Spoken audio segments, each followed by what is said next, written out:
Olá pessoal, tudo bem? Hoje eu vim fazer uma caminhada aqui no campus da Universidade do Minho, de Braga. Decidi fazer um vídeo aqui para comentar com vocês sobre a minha experiência do visto e como a gente veio para cá, um pouquinho sobre a Universidade do Minho, mestrado que eu faço de negócios internacionais e sobre empregabilidade também aqui em Braga. Sobre o visto. Então, desde o início do nosso planejamento para vir para cá, para Portugal, sempre colocamos como objetivo vir de forma legal, vir de forma com documento, não vir como algumas pessoas vêm, e aí cada um tem um objetivo, sabe o que é melhor, né? Muitas pessoas vêm como turista, e aí acaba ficando de forma não regular e tentando fazer a manifestação de interesse, que inclusive neste vídeo agora fazendo para vocês, não é mais possível.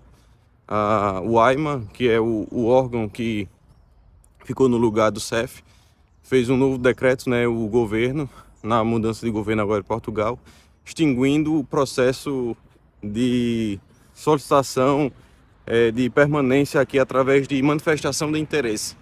Então as pessoas vinham como turista, ficava aqui em Portugal, entrava com um processo de manifestação de interesse e tentava conseguir um trabalho, e aí com o trabalho dava entrada no processo de residência. Então sempre tivemos como objetivo vir de forma regular, com documentação, para poder a gente trabalhar, fazer de fato nossa vida aqui, não ser uma experiência de testar e voltar de forma frustrada. Então sempre analisamos os meios legais, e aí na nossa análise tinham duas possibilidades, que é o que mais se encaixava na nossa família, né? Na nossa condição. Tem outras pessoas que se encaixam com outros tipos de visto. No nosso foi a questão de um visto de trabalho, por um trabalho especializado, ou um visto de estudo. O visto de trabalho tem algumas áreas no Brasil, que não só no Brasil, né, no mundo inteiro, que você consegue uma maior facilidade para conseguir um visto de trabalho. Uma delas é quando você é da área de TI. Então, da área de TI, você consegue mais fácil, porque é uma demanda de fato no mundo inteiro nessa área. A minha área, como é administração, não é tão fácil. A empresa na Europa, você fazer um processo seletivo do Brasil, e a empresa que se responsabiliza por todo o seu processo de vinda, de legalização. Não é impossível, mas não é tão fácil. Então, a outra possibilidade era vir através do visto de estudo de longa duração, porque existe o visto de estudo de curta duração, são um MBA de até um ano, um curso de especialização, um curso de idioma de até um ano, e esses tipos de visto de curta duração, ele não dá o visto de residente de longa duração, e aí você não consegue contar, por exemplo, para os 5 anos que você tem de forma legal no país. Após 5 anos você pode dar entrada no seu título de cidadão, e aí ter a cidadania europeia, e com isso ter seu passaporte português. Então analisamos, e os vistos de longa duração são mestrados, doutorados ou quem vai fazer uma graduação. Só que fazer uma graduação já estava fora de cogitação, porque já sou formado em administração no Brasil pela Universidade Federal de Pernambuco. Tenho especialização, tenho um MBA em especialização em gerenciamento de projeto, um MBA em logística empresarial, e também fiz um mestrado em gestão empresarial no Brasil. Então fazer uma graduação não era minha possibilidade, para a Paula também não. Paula já é graduada e especialista na área dela de RH e de psicologia organizacional, também tem experiência em marketing. Então, para a graduação não seria uma boa. E aí sobra um mestrado e um doutorado. Já tenho ainda vontade de fazer um doutorado, mas o doutorado aqui, em grande parte do Brasil, é um doutorado muito acadêmico. Então é quase que uma dedicação, se não for uma dedicação de fato exclusiva. E aí você tem que só estudar e se trabalhar dando aula ou trabalhar como pesquisador na própria universidade que você está fazendo doutorado. Então, no primeiro momento, o doutorado não seria a melhor opção para mim. E aí a gente ficou na questão do mestrado. Em Portugal, analisamos que existe o mestrado pós-laboral e o mestrado diurno que eles chamam, né? Então, você fazer um mestrado diurno, você vai ter uma dificuldade para arrumar um emprego, porque as aulas são pela manhã, na segunda-feira, numa terça-feira da vida, numa quarta-feira, numa quinta, e para você conciliar isso com o trabalho é muito difícil. Então, o meu objetivo foi sempre conseguir estudar e trabalhar ao mesmo tempo. Então, um mestrado pós-laboral, que é um mestrado que geralmente acontece as aulas na noite, ou aos sábados pela manhã, iria dar condição para poder eu também trabalhar. Então essa foi minha procura, de procurar um mestrado pós-laboral numa área que me agregasse valor. Então eu pesquisando esses tipos de mestrado, verifiquei um mestrado em negócios internacionais da Universidade do Minho, pós-laboral, que é uma área que eu gosto, é a área que iria agregar, né, ao meu currículo, a minha experiência, tanto acadêmica e ajudar na parte profissional. E é uma cidade que é Braga. A Universidade do Minho tem 2 campos, tem Gualtar, que é em Braga, e também tem um campus em Guimarães, mas são outras áreas de estudo. Então, eu verifiquei que seria uma boa escolha submeter esse mestrado. E aí eu vou contar para vocês um pouquinho do meu processo de submissão do mestrado. Então, uma vez decidido qual mestrado, né, pelas características que eu disse para vocês, eu fui estudar o edital. Então, o edital que a universidade disponibiliza, ele diz quais são as regras. Neste caso, nesse mestrado, tinha um limite de 10 vagas para estudante internacional, de até 10 vagas. Não necessariamente são reservas de 10 vagas para estudante estrangeiro. Então, o estudante estrangeiro concorre em pé de igualdade com todos os outros, mas tem um limitante de 10 vagas. Então, mesmo que o 11º estrangeiro tenha uma melhor nota do que um cidadão português, ele vai ficar de fora porque tem esse limite de 10 vagas.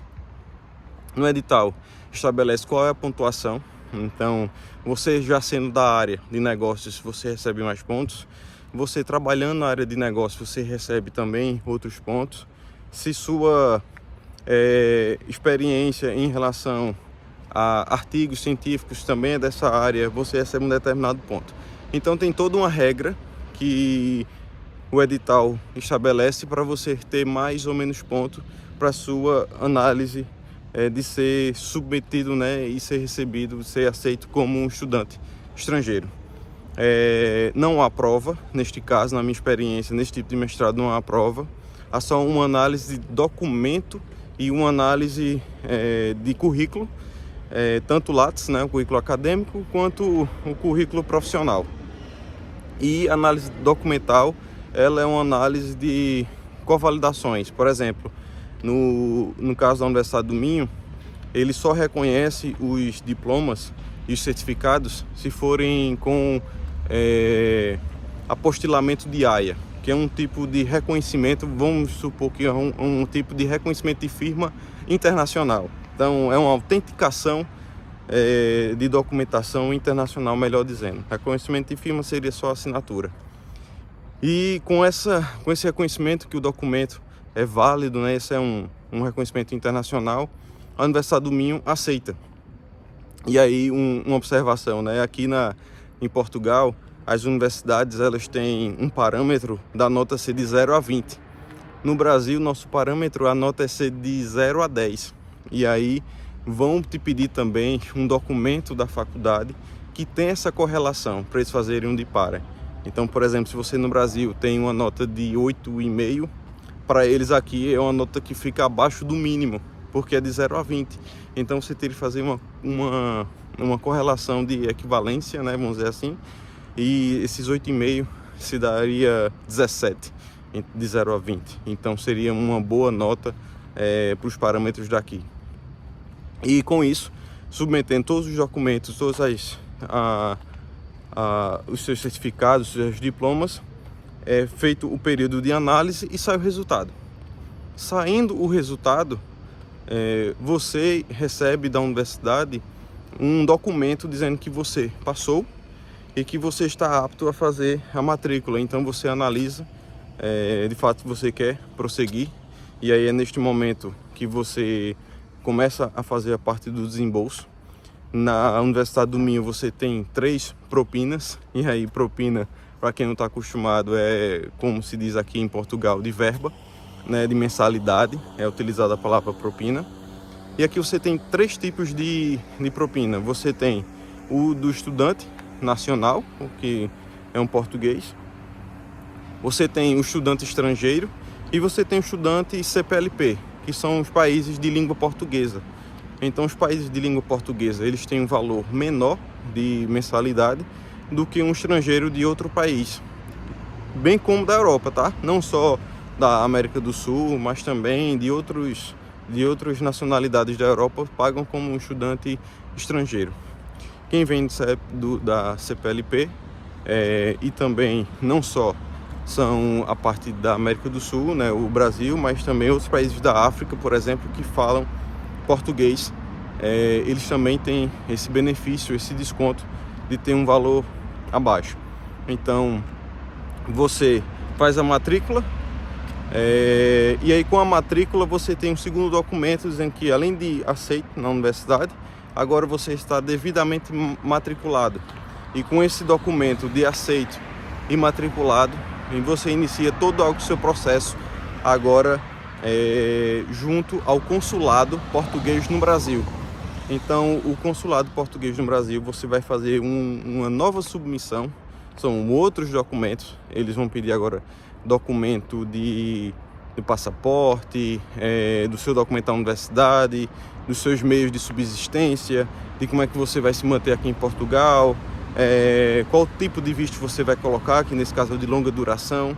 E aí você vai entrar com um outro processo para o consulado do Brasil. Pelo portal você vai ser indicado para onde é que você vai enviar os documentos. Então, no meu caso, no tipo de mestrado que eu fiz de longa duração, por estar no Nordeste, morando no Nordeste, moramos em Natal, foi indicado para eu enviar para o consulado de Portugal na Bahia, em Salvador. Então eu enviei todos os meus documentos para lá, enviei meu passaporte e fiquei esperando ser validado o visto. E aí o visto é validado e é enviado de volta para o seu endereço que você colocou, com a folha do passaporte, com o visto, que esse visto é que vai servir para dar entrada no país de forma regular, não necessariamente com a passagem de volta. Então eu não precisei, por exemplo, comprar passagem de volta, uma vez que meu mestrado são 2 anos, então eu vim só com a passagem de ida, minha de Isabela e de Paula. E você também, com esse visto, é o documento que você vai dar entrada em toda a sua documentação aqui em Portugal, para quando chegar você tirar o seu cartão de residente, né? O cartão de residente de longa duração, que aí faz com que você esteja legal em Portugal, legal em toda a Europa.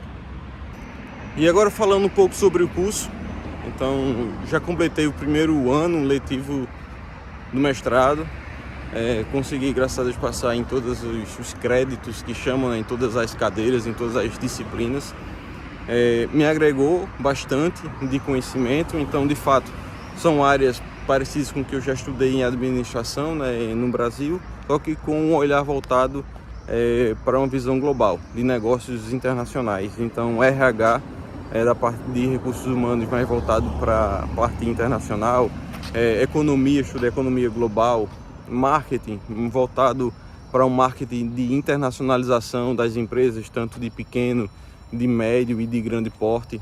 Então isso me agregou bastante, uma vez que trabalhando aqui na Europa, você de fato tem uma visão mais global, pelo menos do continente europeu, porque é muito perto, né? Então você de fato tem muitos negócios internacionais, muitas relações com fornecedores de vários países e de venda também. É uma diferença que no Brasil, como eu fiz o mestrado profissional, minha turma era uma turma de gestores, uma turma mais velha, mais sênior. Então todo mundo já era gestor, todo mundo já trabalhava. Aqui não, a maioria da turma nunca trabalhou, são recém-saídos das graduações, né? Vem de relações internacionais, vem de negócios internacionais também. Então poucas pessoas trabalham e aí isso afeta um pouco a relação de benchmark, de troca de casos de sucesso, de análise na prática sobre no dia a dia das organizações. Então só isso que ficou, na minha opinião, um pouco a desejar, mas do conteúdo, da capacidade dos professores, foi muito bom. Então, conteúdo, infraestrutura do campus muito bom, e a experiência no campo, né? Experiência de ter vários alunos. Então aqui é comum ter o Erasmus, que é um tipo de movimento parecido no Brasil como Ciências Sem Fronteiras. Então tem estudantes de vários cantos na Europa. Então a gente estudou algumas disciplinas com um estudante italiano, ele não falava português, então a gente falava com ele em inglês, fazendo algumas atividades com ele. Então é uma experiência muito boa, de fato, uma experiência onde o campo tem diversos estudantes do mundo inteiro, não só da Europa, mas também muitos da América do Sul, muitos asiáticos também frequentam a Universidade do Minho. A Universidade do Minho é uma universidade de referência aqui, não só em Braga, mas em Portugal como um todo. No ranking nacional sempre fica em quarto, em terceiro lugar, junto com as universidades mais renomadas, né, como a Católica, como Coimbra, a própria Universidade do Porto. Então a universidade tem um bom prestígio, tem uma excelente infraestrutura. Então eu gostei muito, estou gostando muito dessa experiência, acho muito válida. Então eu conversei com vocês para explicar um pouquinho do porquê da nossa escolha de visto, por que procuramos esse visto, né? Como foi esse planejamento para usar esse tipo de visto. Como disse a vocês, para outras famílias pode se encaixar um visto melhor. Então para quem já tem renda fixa como dividendo, ou quem já está aposentado, tem um visto melhor para isto. Para quem é da área de TI e consegue arrumar um emprego já com um profissional especializado, você já consegue também outros tipos de visto. Então existem outras possibilidades de acordo com o que se encaixa melhor para você e sua família. Então esse visto proporcionou aquilo que foi o meu planejamento inicial, né? Então, realizando o mestrado de Negócios Internacionais pós-laboral, meu primeiro ano houve aulas às quintas pela noite, sexta pela noite e sábado pela manhã. Então fez com que eu pudesse trabalhar. Então inicialmente estava trabalhando de forma remota no Brasil, mas meu objetivo era fazer a transição para o mercado de trabalho local, né? Então, falando um pouco sobre isso, me ajudou, porque o mestrado fez com que eu tinha documentação, tenho visto de residente. Então as empresas poderiam me contratar sem nenhum problema por estar com a documentação ok. Então, e aí entrou minha busca. Desde o Brasil eu analisei, já sabendo que ia morar em Braga, então analisei quais eram as empresas que trabalhavam situadas em Braga, quais são as empresas que trabalhavam no segmento que eu tenho experiência. E aí entrei em contato com algumas, com o RH de algumas, até com o CEO de algumas, falando sobre a minha experiência, o que eu poderia agregar na experiência aqui da empresa com que já tinha experiência no Brasil, tanto acadêmica como profissionalmente, fazendo mestrado aqui na Universidade do Minho. E depois de um tempo aqui em Braga, uma dessas empresas que eu entrei em contato ligou para mim, surgiu uma oportunidade na área de logística, que eu também tenho experiência, e aí iniciei nessa empresa na área de logística. Fui demonstrando um bom resultado e fui crescendo na empresa. Hoje já passei da parte técnica, entrei como técnico na empresa. Hoje atuo como gestor em uma das áreas de supply chain da empresa. É uma empresa que atua no mesmo ramo que eu atuava no Brasil, de energia renovável, e está sendo uma experiência fantástica. E aí conversar um pouquinho com vocês sobre o mercado, né, de Braga. Braga é a terceira maior cidade de Portugal, então só está atrás de Porto e de Lisboa, respectivamente. E Braga, ela tem várias empresas, mas tem todas as suas dificuldades, como qualquer canto no mundo. Então, uma das ferramentas que eu mais utilizei, não só aqui, mas no Brasil, e eu consegui o meu último emprego no Brasil através dessa ferramenta que eu gosto muito, é a rede social profissional LinkedIn. Então eu já faço postagens no LinkedIn, já tenho um perfil que atua há bastante tempo no LinkedIn, então sempre coloco alguns artigos no LinkedIn, tenho um perfil movimentado, vamos dizer assim. Então é uma ferramenta que eu sempre gostei muito de utilizar e nos meus processos de recrutamento e seleção me ajudou muito. No Brasil, o Headhunter que me ligou para participar do processo da última empresa que eu estava no Brasil, me achou através de uma busca qualificada no LinkedIn, de experiências que ele procurava, de áreas que o profissional atuava, e pela procura dele me achou no LinkedIn. E tem lá meus dados, ele entrou em contato e eu iniciei o processo seletivo através do LinkedIn. E foi pelo LinkedIn, como disse a vocês, que eu entrei em contato com as empresas daqui. Então é uma ferramenta que eu gosto muito. Tem outras ferramentas também de currículo, de colocar currículo e colocar vaga aqui de verificar vaga em Portugal, em toda a Europa, nos próprios sites das empresas, das fábricas.